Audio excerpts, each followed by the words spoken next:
হযরত নূহ আলাইহিস সালামের জামানায় 40 দিনের বন্যা।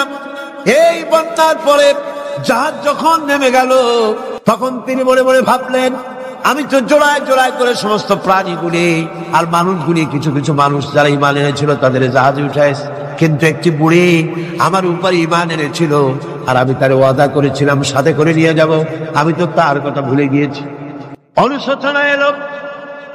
জাহাজ থেকে নেমে চতুর্দিকে লক্ষ্য করলেন, মানুষ নাই, জনপদ নাই, সব শেষ হয়ে গেছে।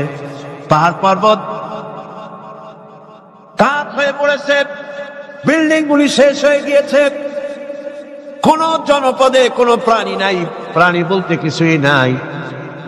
হঠাৎ দূরে দেখলেন একটা কুড়ে ঘরের মতো দেখা যায়। ভাবলেন, এত বড় বন্যার ভিতরে কুড়ে ঘর কেমনে থাকলো? আস্তে করে হেঁটে গেলেন কুড়ে ঘরের কাছে। ভেতরে মানুষ আছে বলে মনে হলো। বাইরের থেকে প্রশ্ন করলেন, ভিতরে কে? জবাব এলো, আমি এই ঘরের মালিক, আমি এক বুড়ি বিধবা এক মহিলা। আপনি কে? তিনি বললেন, আমি হচ্ছি এই জামানার পয়গম্বর হযরত নূহ আলাইহিস সালাম। বুড়ি বলছেন, আমারও ধারণা তাই। আপনি আমাকে ওয়াদা করেছিলেন বন্যা হলে পরে, বন্যার আভাস যখন আপনি পাবেন, আমাকে আপনি সাথে করে জাহাজে উঠায় নিয়ে দিবেন। আমার মনে হয় বন্যা কবে হবে সেই খবর দেওয়ার জন্য আপনি এসেছেন। হযরত নূহ আলাইহিস সালাম সিজদায় পড়ে কাঁদতে লাগলেন, বললেন, রব্বুল আলামিন, তোমার কুদরত বোঝার ক্ষমতা আমার নাই। 40 দিন পর্যন্ত পানির ভিতরে মানুষ কেমনে জীবিত রইল? আল্লাহ পাক শোনালেন, নূরের বিপদ যখন এলো, তুমি তোমার উম্মতকে ভুলে যেতে পেরেছো, ভুলে গিয়েছো, কিন্তু আমি রব্বুল আলামিন রহমানুর রহিম, আমি আমার বান্দিরে ভুলি নাই। পানির স্রষ্টা আল্লাহ, পানির ভিতরে তিনি বাঁচাতে পারেন, আবার তিনি আগুনের ভিতরে বাঁচাতে পারেন, সব কিছু করতে পারেন, সমস্ত ক্ষমতা আল্লাহ পাকের। গভীর রাত্রে হযরত ফাতিমা রাদিয়াল্লাহু তাআলা আনহা ইন্তেকাল করলেন। কিছু সংখ্যক সাহাবীদের কাছে খবর দিয়া অল্প সময়ের ভিতরে জানাজার ব্যবস্থা করা হলো। হযরত আবু যর গিফারী রাদিয়াল্লাহু তাআলা আনহু কবরের ভিতরে নেমে গেলেন। কবরের ভিতরে নেমে গিয়া হযরত আবু যর বলেন, রে কবর, তোর ভিতরে আজকে কাকে রাখবো? তুই কি তা জানিস নাকি? কোনো জবাব আসে না। হযরত আবু যর বলেন, কবর রে, তোর ভিতরে আজকে যাকে রাখবো তিনি হতেছেন হযরত ইমাম হাসান হোসেনের মা।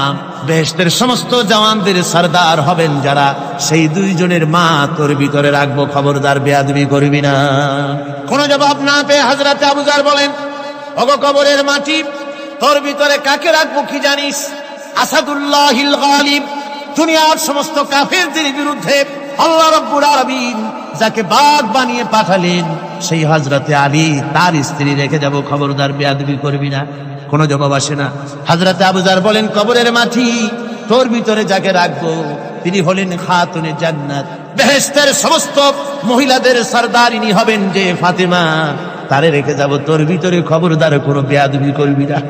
আবার হযরত আবু যর বলেন, কবরের মাটি, তোর ভিতরে কারে রাখবো কি জানিস? তোর ভিতরে আজকে যাকে রেখে যেতেছি তিনি হলেন আখেরি জামানার পয়গম্বর বিশ্বনবী জনাবে মুহাম্মদ রাসূলুল্লাহ সাল্লাল্লাহু আলাইহি ওয়াসাল্লামের কলিজার টুকরা মা ফাতেমাকে তোর ভিতরে রাখবো, খবরদার কবরের মাটি বেয়াদবি করবি না। কিতাবে এসেছে হযরত আবু যরকে বাড়ি শুনতে পেলেন, আওয়াজ এলো, কে যেন বলতেছে, রে আবু যর, আমি ফাতেমা কি চিনি না, হাসান হোসেনের মা কি চিনি না, আলীর স্ত্রী চিনি না, রাসূলের মেয়ে মা ফাতেমা কি চিনি না।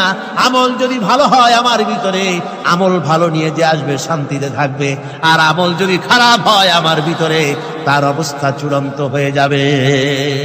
আমার ভাইরা, আমার বন্ধুগণ, আমলের উপরে ভিত্তি করে কিয়ামতের দিন নাজাত হবে। আমল যদি খারাপ হয়ে যায়, কিয়ামতের দিন কেউ তাকে বাঁচাতে পারবে না।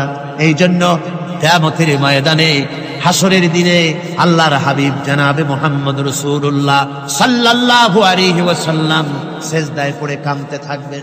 আল্লাহ রাব্বুল আলামিন বলেন, হাবিব রে, আপনি কাঁদেন কেন? আজকে তো আপনার কাঁদার দিন না, আমি আপনাকে মাকামে মাহমুদ দান করেছি, আমি আপনাকে কাউসার দান করেছি, আপনার আজকে সম্মানের দিন, মর্যাদার দিন, কাঁদেন কেন? আল্লাহর হাবিব বলবেন রব্বুল আলামিন মাকামে মাহমুদ পেয়েছি, কাউসার পেয়েছি, কান্দি এই জন্য আমি দেখতে পাচ্ছি আবার সামনে দিয়া ফেরেশতারা আমার উম্মতগুলি জাহান্নামের দিকে নিয়ে যায়।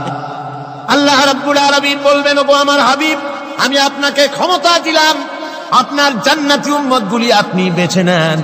আল্লাহর হাবিব তার জান্নাতের উম্মতগুলি বাঁচতে থাকবেন।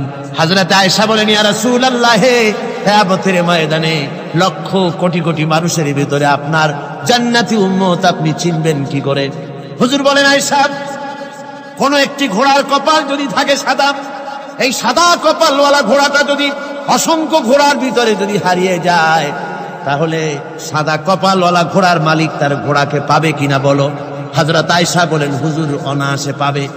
আল্লাহ রাব্বুল আলামিনের হাবিব বলেন, আয়েশা রে, কিয়ামতের ময়দানে আমার যেই উম্মতেরা নামাজি ছিল, দিনদার ছিল, পরেজগার ছিল, দুনিয়ার বুকে ঈমান নিয়ে যারা চলাফেরা করেছে, আমার দিন কায়েমের আল্লাহর দ্বীনের জন্য যারা কাজ করেছে, ওদের চেহারা নূর চমকাতে থাকবে, ঈমানের নূর কিয়ামতের দিন চমকাতে থাকবে। সেই ঈমানের নূর দেখে দেখে আমি আমার জান্নাতি উম্মতগুলি আমি বেছে নেব। হযরত ফাতিমা রাদিয়াল্লাহু তাআলা আনহাকে রাসূলুল্লাহ সাল্লাল্লাহু আলাইহি ওয়াসাল্লাম অত্যন্ত ভালোবাসতেন, মহব্বত করতেন তার স্ত্রীদেরকেও। তার স্ত্রীরাও রাসূল করিম সাল্লাল্লাহু আলাইহি ওয়াসাল্লামকে ভালোবাসতেন প্রাণ উজাড় করে দিয়ে। নবীজি বলেছেন, কন্যার পিতাদেরকে গালি দিও না। অনেকে টিটকারি করে, বারবার মেয়ে হয় ছেলে একটাও হয় না, সেই জন্য টিটকারি বটকারি করে। আল্লাহর নবী বলেছেন,